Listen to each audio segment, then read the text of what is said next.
to last week's message.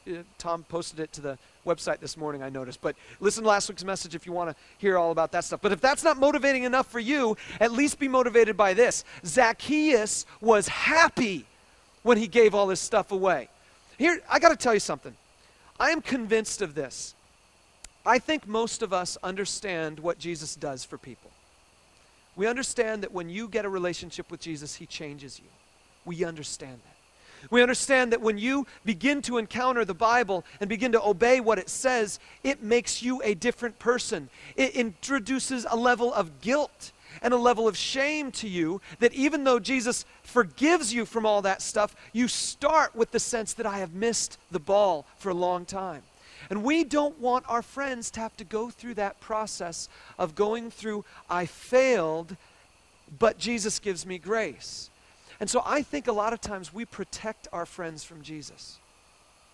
If I let Jesus get too close to this guy, he might give away half his wealth. And then how would he take care of his family? If I let Jesus get too close to this guy, he might actually have to change jobs. I think subconsciously we kind of want to protect people that we love from Jesus. We don't want the harsh reality of life transformation to enter into their lives. Let me try to draw this to a conclusion, though, because the reality is that we can't define lostness. We don't know it. We don't care about people well enough to know all the details that are going on in their lives, and you can't pinpoint who in your life is lost. But there are some things that we can do. So I just came up with 2 points of application. The first point of application is what I want you to do is on the back side of your note sheet there, there's just a bunch of blank lines. I'm going to give you an assignment right now, and what I want you to do is top of mind, the first things that come to your mind, I want you to write down the names of people that you would classify as sinners. People that you know, people that are in the sphere of your world, meaning that you could probably pick up a phone and actually talk to them or knock on their door or say hi at their cubicle or whatever. But write down the name of people that you know are actively living some type of life that you know is outside the will of God for them. Okay?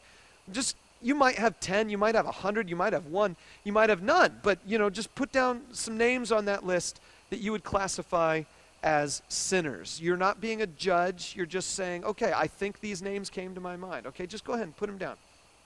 I'm going to give you just a couple minutes, maybe a couple seconds, maybe just a little bit here. A lot of times people who've been in church for a while are like, I don't know anyone who actually sins. All of my friends are perfect. Yeah, church people are like that, right? No. I know you can figure this one out. Okay. They might be sitting near you. If they are, don't put their name down.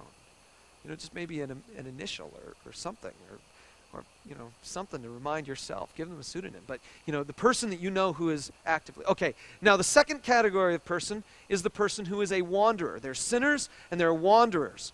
The Zacchaeus guy was a sinner. Everybody saw he was a sinner. He was a cheater. He was a liar. And so he was in the sinner's camp. But sometimes there are people who are just wanderers, like the sheep. They went to something, and then they went to something else, and then they went to something else, and before long they're way off the path. Maybe they're just wanderers. Do you know anyone who's a wanderer? They don't have any kind of church family. They don't have any kind of healthy spiritual relationships. They don't have any kind of beneficial support group that points them towards Jesus. Do you know any wanderers? If you do, put down their names. Here is your point of application for this week. I want you to look at that list and say to yourself, Jesus came to seek and to save that person. Jesus came so that person could be saved. For each one of these names, Jesus came so that person could be found, could be saved, could be forgiven, could be brought back. And when you do that, I'm just asking you to pray for them in that moment. Jesus came for them. And to close out, I'm going to give you what I believe is one of the most amazingly profound, evangelistic, sharing the story of your faith, sharing the story of Jesus' truths that's in the Bible. It's in Acts chapter 17, and here it is on the screen. Paul is talking to a group of people who do not believe in God, and he says, "From one man God made every nation of men, that they should inhabit the whole earth. and he determined the times set for them and the exact places where they should live. God did this so that men would seek him and perhaps reach out for him and find him, though he is not far from each one of us. The middle of that passage is amazing to me because it says this: God determined the exact places where people would live so that they would have the best chance of getting to know him. Here's the deal. God determined that Zacchaeus would live in Jericho. He determined that Zacchaeus would live in Jericho, a city that had a sycamore fig tree in it.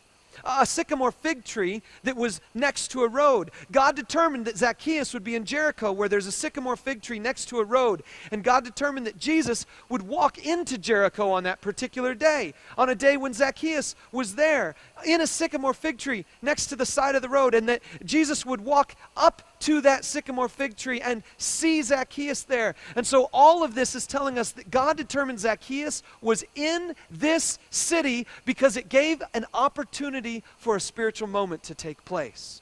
Here's the deal. You have friends and relatives and neighbors who live in this city because God is going to bring about a spiritual opportunity in their lives. The whole reason people are living in Lafayette is for that verse right there. God determined the exact times and places where people would live so that they would have the best chance of coming to know him. Everybody who lives in this city lives in this city because God knows this is the best place for them to find him. Do you understand that? Do you grasp that? Every single person you meet is in your sphere of influence because you are the single best opportunity in their life for them to take a step closer to knowing Jesus, eventually finding him and following him. God knows that you are that awesome. He knows that you're that incredible that he would surround you with a bunch of lost people, sinners and wanderers, because he knows that you are their best hope. And that's a heavy thought, but it's a liberating thought. I don't have to be someone other than myself. I get to just be me because God brought them into my life because he already thought who I am is who they need. You follow me on that? The last thing I put on your note sheet here is just simply that I want you to pray for your moment. Next week we're going to talk about how Jesus did what he did to connect with lost people. But right now I want to invite you to just bow your head. For just a moment, you and God, just bow your head. And I want you to do the hard question first. Jesus, have you truly found me? Where is my heart? Is my heart for God?